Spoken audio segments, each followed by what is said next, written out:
আসসালামু আলাইকুম প্রিয় ভাই ও বন্ধুরা, আপনারা সবাই কেমন আছেন? আশা করি সবাই ভালোই আছেন। আর আমিও আপনাদের দোয়ায় অনেক ভালো আছি। তো আজকে ভিডিওটা বানানোর উদ্দেশ্য হয়েছে যে কালকে আমি একটা কবুতরের জন্য পানি বানাইছি। যে পানিটা ওটা ধরতে গেলে চা।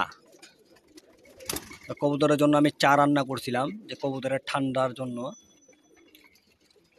গতকালকে আমি বানাইছি, আর গতকালকে আমি আমার এই বাচ্চাটার দেখাই, যেটা দেখাই, এই যে বাচ্চাটার কালকে ধরো, মানে একা একা ভিডিও করাটা খুবই কষ্ট। এই বাচ্চাটার যে এই যে নাকটা দেখতে পাচ্ছেন, নাক থেকে কালকে মানে অনবরত পানি পড়তেছিল। এই যে এই বাচ্চাটার নাক থেকে অনবরত পানি পড়তেছিল, আমি ওইটা দেখলাম। তারপর আমি যে পানিটা নিয়ে আসছিলাম, ওই পানিটা খাওয়াইছি।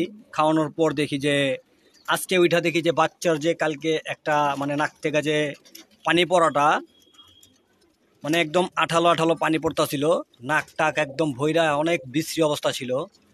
তো দরকার ছিল কালকে ভিডিওটা করার, কিন্তু জানি না যে পানিটা এত দ্রুতভাবে কাজ করব।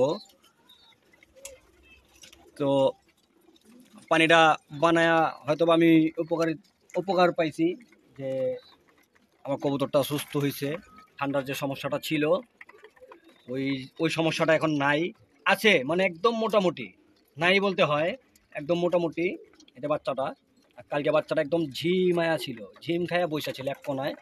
আজকে মোটামুটি দেখলাম যে বাচ্চাগুলো ভালোই ফরফরা একদম। আর যে তিনটা বাচ্চা দেখতে পাচ্ছেন আপনারা, এই যে কালো জাগ বাচ্চা, তাম্বালাল বাচ্চা, আর এটা নাপ্তা দোবাজ। এটার যে আমার এখানে একটা দোবাজ উড়ে, এই যে যে দোবাজটা, এটারই এটারই ভাই বোন।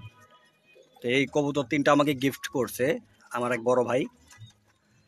তো যাই হোক, আমি পানিটা দেখাই, আর এই পানিটা কিভাবে আমি বানাইছি আমি এটাও আপনাদেরকে বলবো। যদি কোনো ধরনের মানে এই ধরনের সমস্যা যদি থাকে আপনাদের কবুতরের মধ্যে, এই ঠান্ডায় শ্বাসকষ্ট বা নাক থেকে অনবরত পানি পড়তেছে, বা ঠান্ডায় হাঁচি কাশি দিতেছে, আপনারা এটা ব্যবহার করতে পারেন।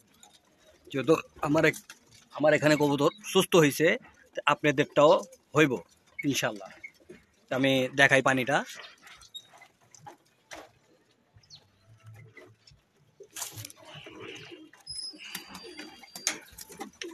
এই যে পানির কালারটা খুবই সুন্দর, মানে একটা রং চার মতো।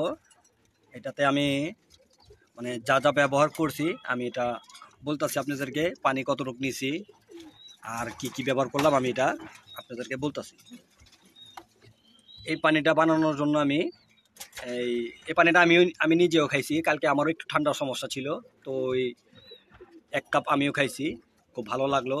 রাত্রেবেলা অনেক গরমও লাগছে আমার, এত শীতের মধ্যে আমি কালকে আমার অনেক গরম লাগছে। তো যাই হোক, এই পানিটা বানানোর জন্য আমি 10 থেকে 12টা সবুজ এলাচি নিয়েছি।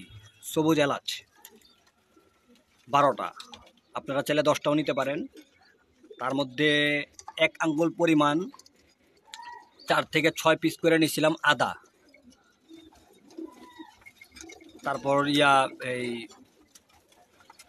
লং নিয়েছিলাম 4 পিস।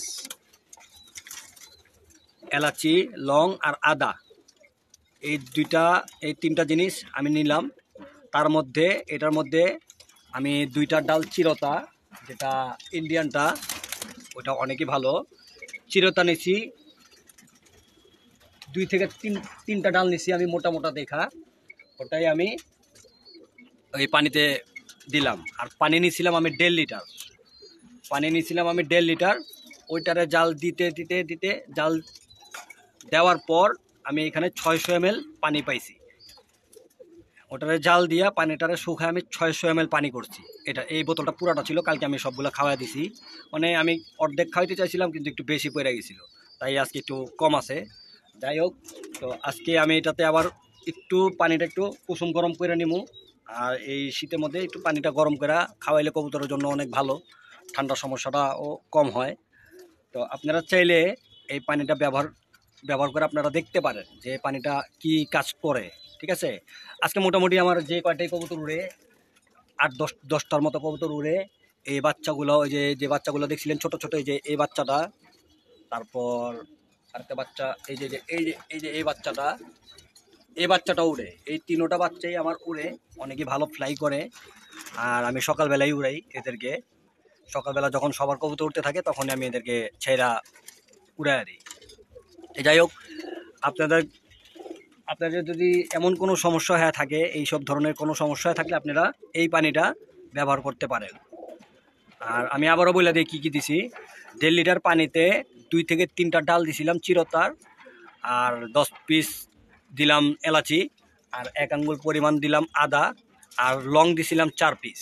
এটারে জাল দিয়া আমি 1.5 লিটার থেকে 600 ml, পুরা 600 ml পানি ব্যবহার করছি। আর যারা আমার এই ভিডিওটা দেখতেছেন, যদি আপনাদের কাছে যদি ভালো লেগে থাকে তাহলে লাইক, শেয়ার, কমেন্ট অবশ্যই করবেন। আর যারা অলরেডি সাবস্ক্রাইব করছেন তাদেরকে ধন্যবাদ জানাই, আর যারা এখনও করেন নাই তাদেরকে আমি বলে দিই আমার চ্যানেলটা সাবস্ক্রাইব করে দিই। আসসালামু আলাইকুম।